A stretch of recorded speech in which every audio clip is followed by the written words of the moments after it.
you have to hold yourself to a higher standard to offer them their best life ever. And even though they may not look out across the pasture and see all the poop, people do. People do. And we think that it's our duty. Oh my gosh, no pun intended. So one of my personal goals of the 2023 year is to make all of my content exclusive to that channel. That's a business decision. But no, so that means that if you watch Facebook Longhorn Lesters, you won't know what's going on YouTube Longhorn Lesters, because I will not match up and double up on the content. It's gonna be more work on me. I do understand it'll be more work on me. So my goal is to hopefully have people follow on both channels, because if you don't want to miss anything, what's going on? What am I going to miss? And so you subscribe to both platforms, Facebook and YouTube. Did I just spit? Hey folks, Happy New Year. Lester here, and welcome to 2023 here at Longhorn Lesters. Let me turn my camera around and see what we're doing today. So I've come out for the first afternoon feed up of the year. Of course, the longhorns are all off in the distance over there. I got the water filling up here now. And our birds and horses and that pony over behind the garage. Uh-oh, and this might be bad. I got a visitor. What's wrong? So I've just got back from Tractor Supply, and I've had to, well, we're gonna do all of our blocks. We have all kinds of stuff here. Our salt blocks, our protein blocks, our sulfur block, and just a range block.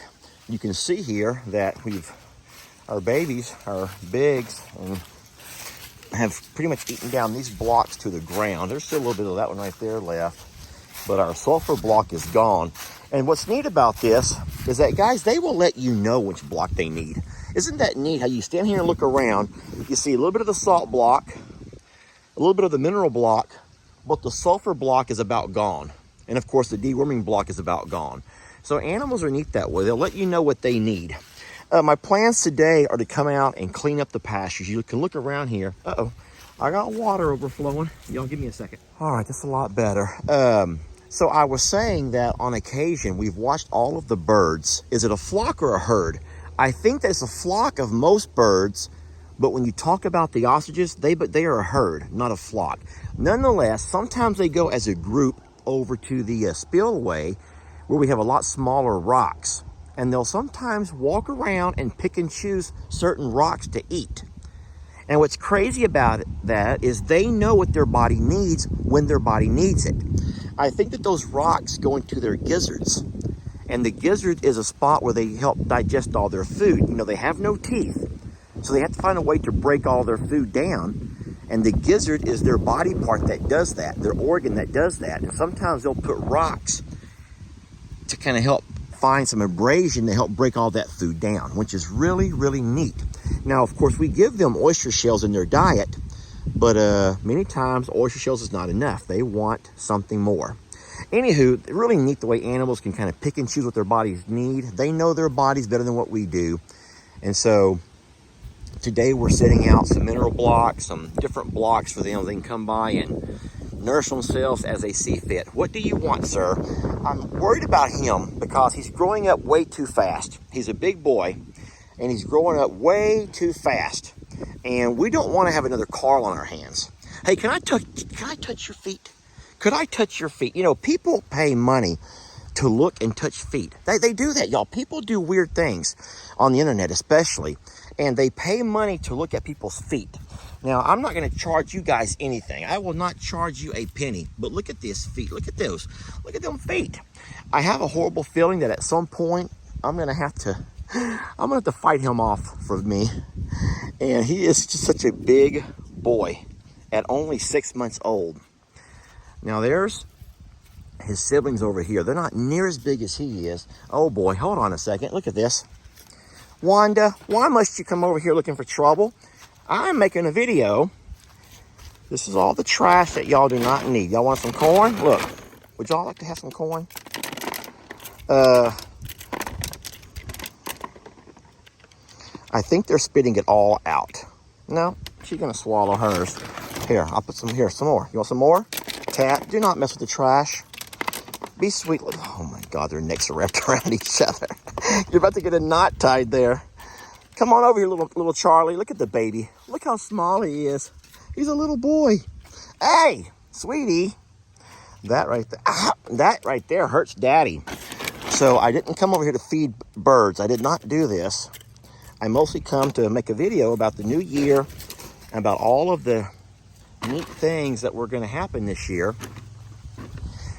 But no, I'm going to go ahead and drop off these blocks, and then I'm going to come back and I'm going to rake my pastures. Guys, I'm going to get the harrow out because this is where the cows have kind of congregated through all the cold weather, and they've made quite the mess.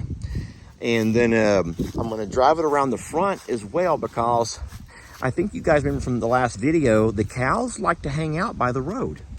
And because they hang out there, they end up pooping over there. And when people drive by, it just looks like we don't maintain our pastures. And that's something that I've always believed in, maintaining pastures. You know, you can't make every farmer, and there'll be a lot of comments that are going to say, Lester, it's a farm. We understand that on a farm, you're going to have animal poop. Okay, that's fine. But I don't like my farm, or in this case, my ranch, to look so unkept. All right, and so I'm going to take my Argo or either the full width. Oh my goodness. Well, I saw that. Did you do that? So that's never going to happen. That's funny. They don't need salt, y'all. They don't need salt in their diet. But that's really cute. They're such curious birds. What are y'all thinking about? That's really neat, huh? So I am noticing that Tat has quite the scratch on his leg. He'll need that spray. So this might be old news to a lot of you guys, but when you drag your pastures, you have two sides to your harrow.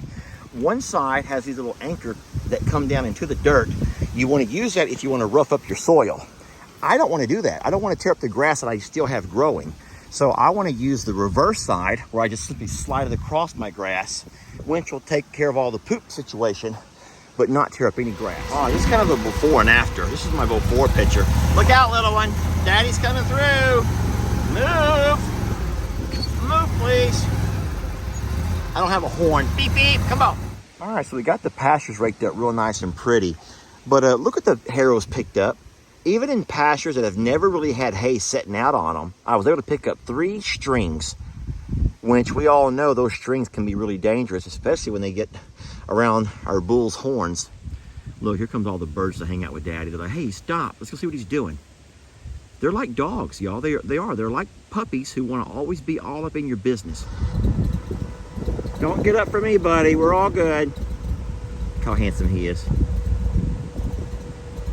Even when he lays down, he's majestic. I don't want to drive around here a whole lot because he is laying down. I don't want to get him up. This spot's not real bad. This is actually where I feed them. There's a couple of spots here and there, but it's not enough where I have to go by and harrow or rake it right now. I think that we're done. I think that we're done. Yeah, that's always impressing me when I see what things I've missed just by driving around and feeding up. And I see how much stuff I've missed here and there. And the harrow comes by and it picks it up, y'all. It picks it up. Boy, she is something else. Let's walk around. Oh, Beverly, I just finished raking my patch. All right, how nice that I just finished because it's about to rain. I want to say a couple of things about raking. I got into some trouble. Not bad trouble, but I did have a couple of people come at me. I know, Lester had a couple people come at him recently when I talked about how nasty Billy's pastures were. And then I tried to explain. I'm going to stand here out of the wind while I finish up my video. But no, I talked about how as a sanctuary, you hold yourself and you're held to a much higher standard than just your average farm. And I don't mean that in a derogatory way, but it's true. As a sanctuary, you're held to a much higher standard. How many of y'all have seen what they're called? Let's just say a dog rescue. And what you see are just, this is going to sound mean, but cyclone fencing. Just the cage type cyclone fences, those cage kennels that just run forever. And to me, that may be a rescue. You may be saving those dogs from, you know, being put under and hoping to find them a new home. But that's not a sanctuary, y'all. That's not a forever home. And so what we are as a sanctuary is a forever home for abandoned, abused, neglected, and sometimes surrendered animals, farm animals. Not only do we hold ourselves to a higher standard, but then you extend our sanctuary over here to Longhorn Lester's, which is not a sanctuary, but we still want to have as beautiful a property as, you know, possible. And it reflects who we are as individuals, who we are as animal owners and, you know, animal activists. And so it's just important to us. But you know what? I'm not trying to get a witch hunt for all of you guys to go after every farm who has nasty pastures. That's not our goal. And now you're gonna say, well, Lester, I see a bunch of metal there in your pastures. Yes, I can't pick that up with my bad shoulder. I tried. So what I'm gonna do is bring over, this is all the extra materials that I had from the Dixieland here. So I'm gonna bring over the, what do you call those? The forks. It's called a fork, right?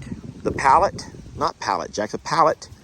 Oh, you call them something, and my brother has a pair. And I'm gonna bring them over. Their attachment goes on my tractor. And I'm gonna try to lift these up a little bit and come right underneath them and pick them up.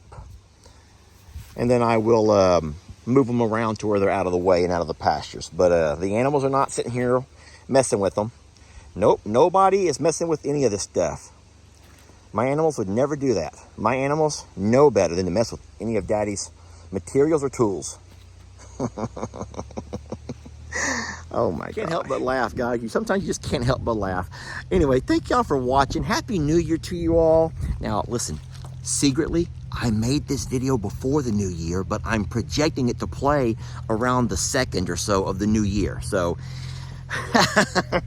anyway, Happy New Year to you. May God continue to bless you guys, and thank y'all for loving us. Really, thank you for loving and accepting us with all of our many flaws. We go into the new year hopeful that we can fix some things and make things a little bit cleaner and nicer than they were. You're saying, Lester, now you're rambling. Lester, now you start that rambling. The new year ain't taught you nothing, has it? The new year, the same old Lester. Anyway, thank y'all. Get on up now. Hey, new year, but same old dance. So get up, get on your feet, join Lester as we rock in this new year the right way. Thank y'all. See you next video.